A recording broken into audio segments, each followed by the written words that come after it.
Thank you, Dan. So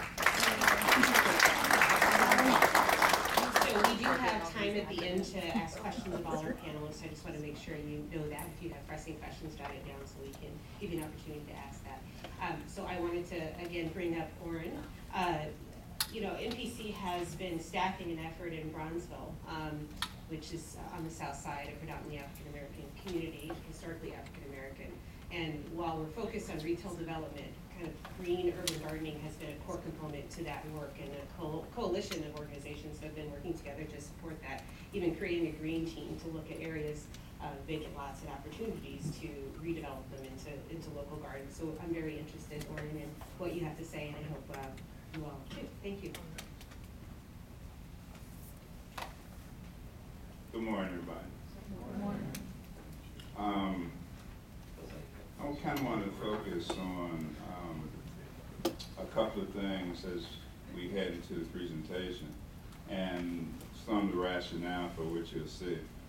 One thing was recently I was on public radio and said cities can grow 50% of their food. The reporter asked other people if that was true, and they said, no, I don't think so.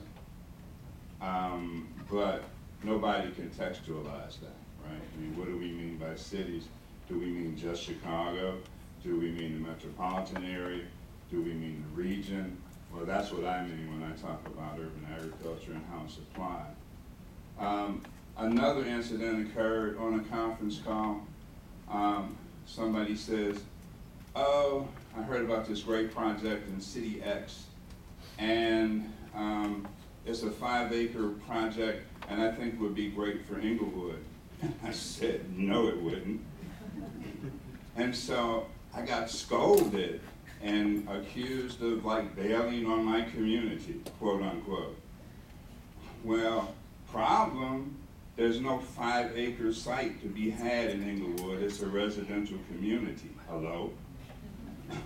Okay, so, I mean, we come across these kinds of events from time to time that made me put my thinking cap on and put this presentation together. Kurt covered some of the ground, so I'll skip through a lot of this. The big thing, and again, Kurt hit on it too, is appropriate scale, right? I mean, I'm not going to sit here and read this. I think everybody can pretty much see what's going on. The bottom, communities, and in your package you got this profile of Inglewood and West Inglewood.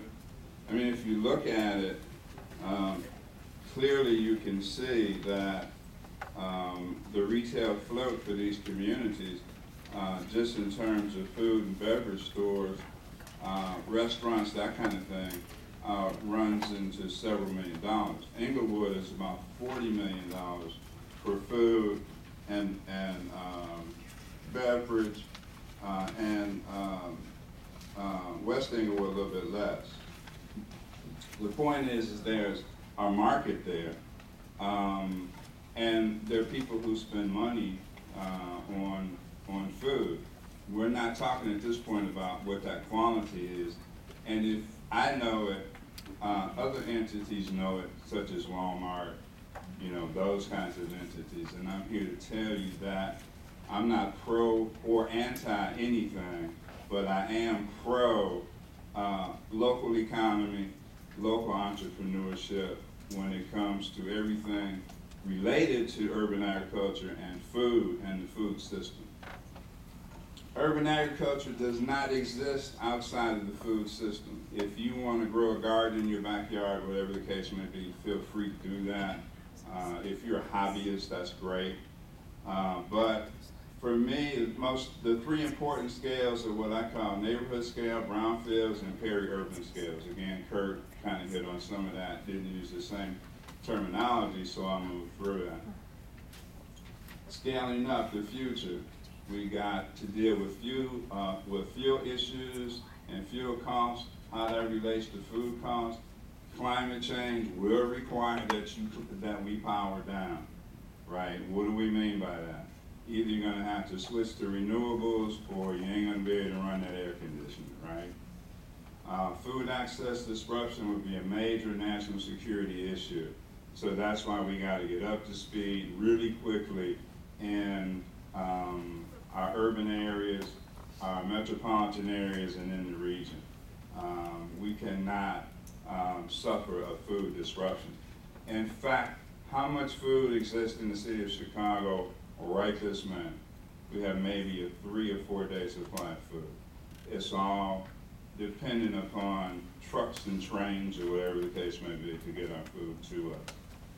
Only about 2% of the food that comes into Chicago, if that, is local or regionally produced. So we want to talk about neighborhood leakage in terms of economics. Think about state and regional economies and the leakage that occurs there. We're talking about billions of dollars because our food dollars go to California, Florida, Mexico, Chile, China, New Zealand, whatever the case may be. I don't think we can continue to afford to do that. Thinking back to the slide, again, remember, urban agriculture is not disconnected from anything that goes on in rural communities, at the national level, or transnational. It's all a connected system.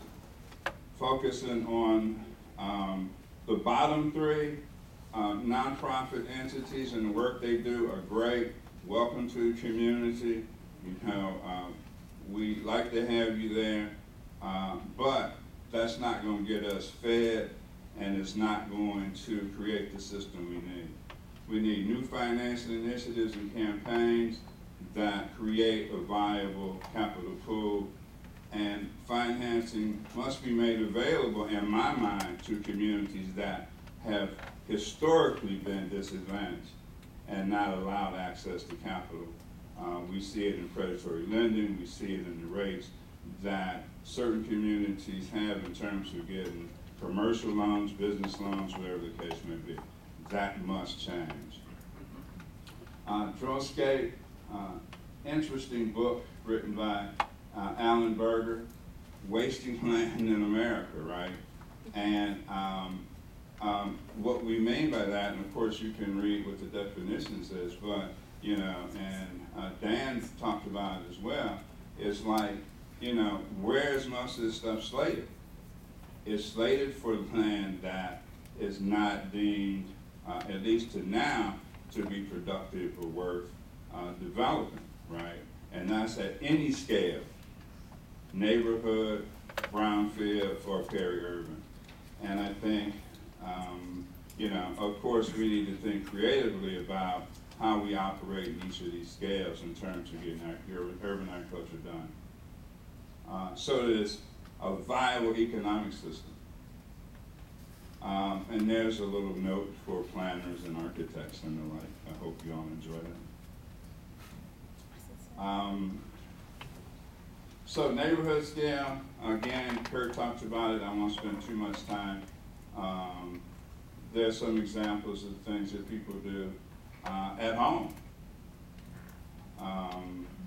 The two things on the bottom are actually systems that Emmanuel Pratt, who is an artist but also a PhD candidate in planning from Columbia, we have a project we're doing at Hyde Park Art Center.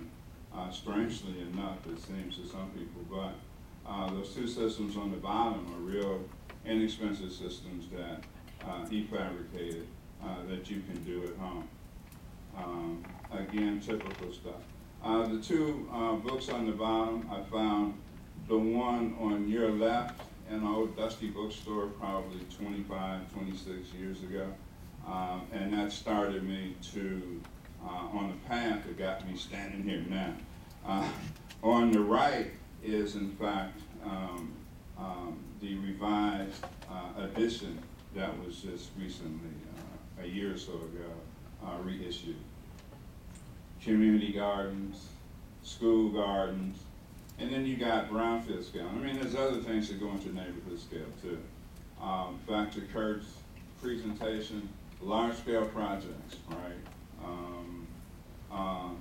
Acre or more large projects, greenhouses, hydroponics, aquaponics, and again, it's about the diversity of the kinds of systems that need to be created for us to get to the scale we need to get to to produce 50–60% of our food, produce a lot of jobs, those sorts of things.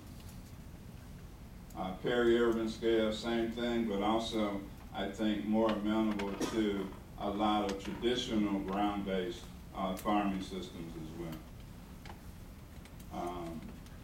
Just some examples of that, those kinds of operations as well. So, one thing that I want to emphasize is that urban agriculture should be integrated into a community's master plan, right? I think all communities need to come up with master plans, and that those plans should consider housing, whether it's new construction, infill housing. They should consider commercial and business development, green space, open space, social, cultural, educational, and sacred spaces and institutions. And why do I say that? I'm so tired of the term food desert. We don't live in a food desert, right?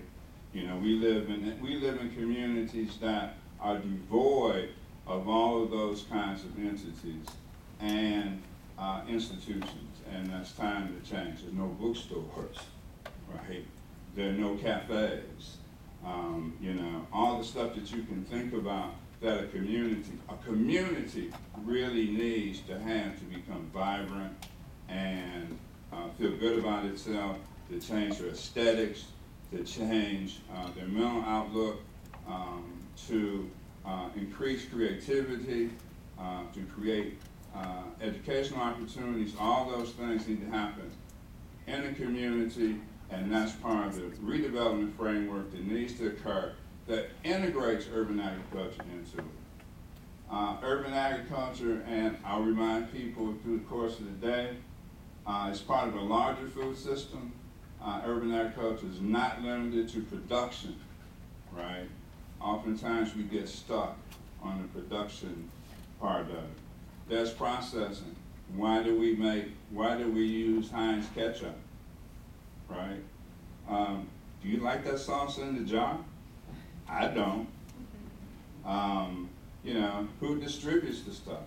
How do you transport it? Where do you store it? Who does wholesale and retail stuff? You know, and there are other considerations. Of course, you know, Dan talked about it and Kurt talked about it as well. You know, there's pollution issues that need to be addressed and can be addressed, I think, with urban agriculture. Water conservation issues, energy efficiency issues, and then also how do you integrate renewable energy systems into this equation? And then how do we use renewable energy systems integrated into this so that it spills out into the community and is applied in terms of housing, commercial operations, whatever the case may be. We need to change our outlook and approach in terms of energy, and I think urban agriculture is one of the places to do that. The multiplier effect, and you know, I think at some point I said, hey, who's going to develop the electric delivery vehicles for local and regional transport, right? I mean, it gets to be that serious. Who makes the trays for hydroponics, aquaponics? Who makes the greenhouses? Who maintains them? Who installs them, right? All of that stuff factors into it. When somebody says to me, and that's another one of those things, oh, we don't see how urban agriculture gets us to an economic development place we need to be at.